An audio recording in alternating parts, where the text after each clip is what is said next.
हर हर महादेव। भोलेनाथ की कृपा सदा आप सभी पर बनी रहे।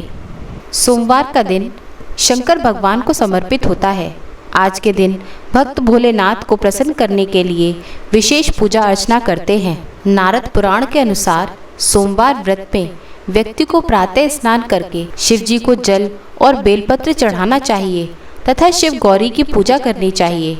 शिव पूजन के बाद सोमवार व्रत कथा सुननी या पढ़नी चाहिए। इसके बाद केवल एक ही समय भोजन करना चाहिए। साधारण रूप से व्रत दिन के तीसरे पहर तक रखा जाता है, यानी शाम तक रखा जाता है। सोमवार का व्रत 3 प्रकार का होता है: प्रति सोमवार व्रत, सौम्य प्रदोष व्रत और 16 सोमवार का व्रत। इन सभी व्रतों की एक ही विधि होती है। अब सुनिए सोमवार व्रत कथा। एक नगर में बहुत धनवान साहूकार रहता था। उसके घर में धन की कोई कमी नहीं थी, परंतु वह बहुत दुखी रहता था क्योंकि उसके कोई संतान नहीं थी।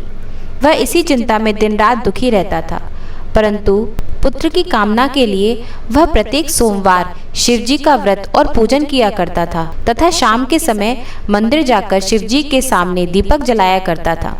उसके इस भक्ति भाव को देखकर एक समय माता पार्वती ने शिवजी महाराज से कहा, हे नाथ, यह साहूकार आपका अनन्य भक्त है। सदैव आपका व्रत और पूजन बड़ी श्रद्धा से करता है। आपको इसकी मनोकामना पूर्ण करनी चाहिए।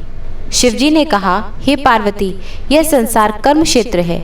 जैसे किसान खेत में जैसा बीज बोता है वह वैसा ही फल काटता है, इसी तरह मनुष्य संसार में जैसे कर्म करते हैं वैसा ही फल भोगते हैं। माता पार्वती ने अत्यंत आग्रह से कहा, हे प्रभु, यह आपका अनन्य भक्त है और अगर इसको किसी प्रकार का दुख है तो उसे आपको अवश्य दूर करना चाहिए। आप तो सदैव अपने भक्तों पर दयालु होते हैं और उनके दुखों को दूर करते हैं। यदि आप ऐसा नहीं करेंगे तो मनुष्य आपका पूजन तथा व्रत क्यों करेंगे? माता पार्वती का ऐसा आग्रह देख शिवजी कहने लगे, हे पार्वती, इसके कोई पुत्र नहीं है। इसी चिंता में यह अति दुखी रहता है।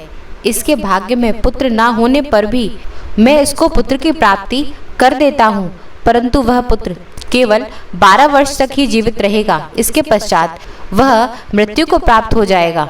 इससे अधिक इसके लिए नहीं कर सकता। माता पार्वती और भगवान शिव की बातें साहूकार सुन रहा था। इससे साहूकार को ना तो प्रसन्नता हुई और ना ही दुख हुआ।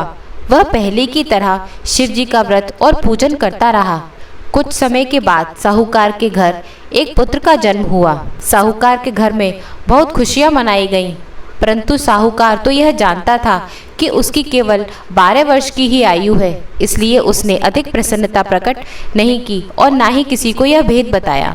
जब वह बालक 11 वर्ष का हो गया तो बालक की माता ने उसके पिता से उसका विवाह करने के लिए कहा। साहूकार ने कहा, अभी मैं इसका विवाह नहीं करूंगा, मैं अपने पुत्र को काशी पढ़ने के लिए भेजूंगा।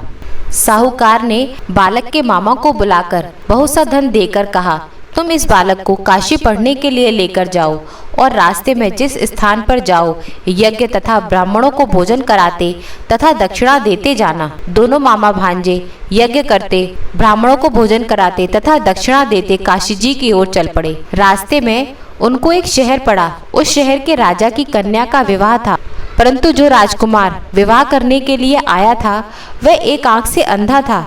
उसके पिता को इस बात की बड़ी चिंता थी कि कहीं राजकुमार को देखकर राजकुमारी तथा उसके माता पिता विवाह में किसी प्रकार की अड़चन पैदा ना कर दें। जब राजा ने अति सुंदर सेठ के लड़के को देखा तो मन में विचार किया कि क्यों ना दरवाजे के समय इस लड़के से वर का काम ले लिया जाए। ऐसा मन में विचार कर राजकुमार के पिता ने उस लड़के और उसके मामा से बात की। वे दोनों राजी हो गए। फिर उस साहूकार के लड़के को वर के कपड़े पहनाकर तथा घोड़ी पर बैठाकर कन्या के द्वार पर ले गए। सभी कार्य प्रसन्नता से पूर्ण हो गया।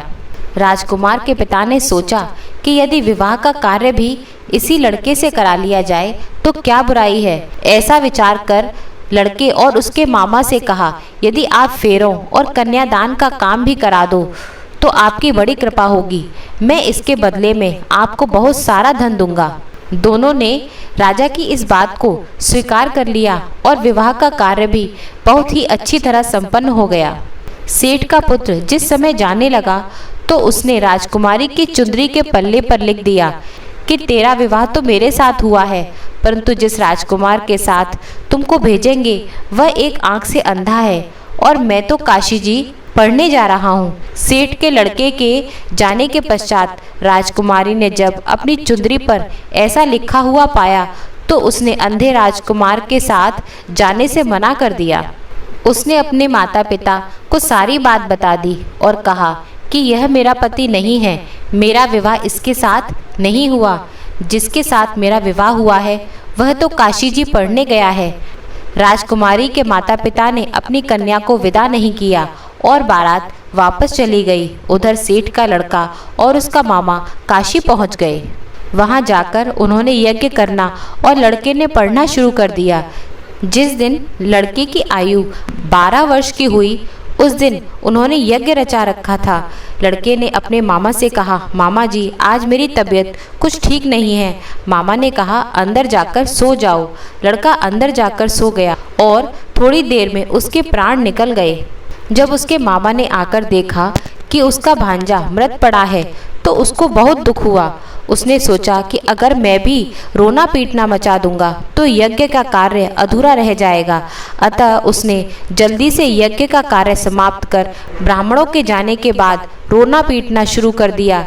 संयोगवश उसी समय शिव पार्वती उधर से जा रहे थे। जब उन्होंने जोर जोर से रोने की आवाज़ सुनी तो पार्वती जी कहने लगी, हे नाथ, कोई दुखियारा रो रहा है, उसके कष्ट को दूर करना चाहिए। जब शिव पार्वती जी वहां पहुंचे तो उन्होंने देखा कि यह तो वही लड़का है जो आपके वरदान से उत्पन्न हुआ था। शिव जी ने कहा, हे पार्वती, इसकी आयु इतनी ही थी, वह यह भोग चुका है। पार्वती जी ने कहा, हे नाथ, इस बालक को और आयु दो, नहीं तो इसके माता पिता तड़प तड़प कर मर जाएंगे। माता पार्वती की बार बार आग्रह करने पर शिवजी ने उसको जीवन का वरदान दे दिया। शिवजी की कृपा से वह लड़का जीवित हो गया और शिव पार्वती कैलाश पर्वत की ओर चले गए।